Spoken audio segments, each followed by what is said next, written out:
Hi, I'm Cherie Yanek, Churchill Librarian. Today I'm here to read to you Prince and Knight. This is by Daniel Haack and it's illustrated by Stevie Lewis. This book is great if you've always read all these fairy tales and seen prince after prince rescuing all these princesses and wondered maybe there's something a little bit more. So you can see this little just kind of intro page. And inside front cover, lots of princesses, it looks like, and one knight. And then there's a prince over here. Let's see what happens. Prince and knight. Once upon a time, in a kingdom far from here, lived a charming prince who was handsome and sincere. Aww. His parents knew that soon it would be time to take the throne. But with the kingdom so grand, the prince could not rule alone. So the three of them set out and traveled far and wide on a quest to find the prince a kind and worthy bride. The prince met many ladies, and he made them all swoon. But it was soon clear that he was singing a different tune. Thank you, he told his parents. I appreciate that you tried, but I'm looking for something different in a partner by my side.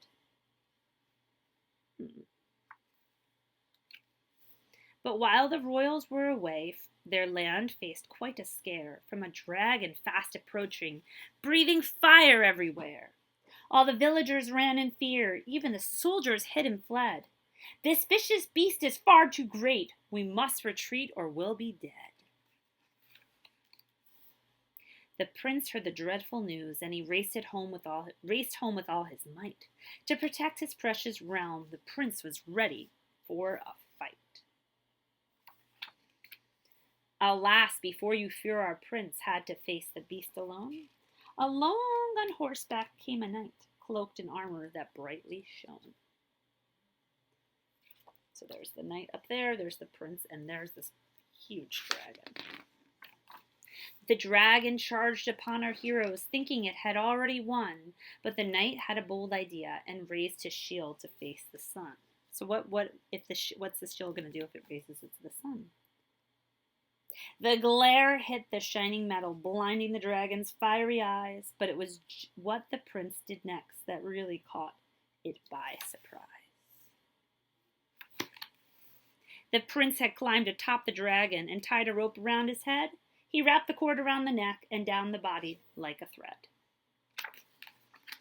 The plan had worked. The dragon was caught. Its body was tied and bound. But the prince up high had lost his grip and was falling to the ground. Oh no. The knight below jumped on his horse and they began to race. The prince was caught and free from harm, held in the knight's embrace. Oh. You saved my life. And you saved mine, they said to one another.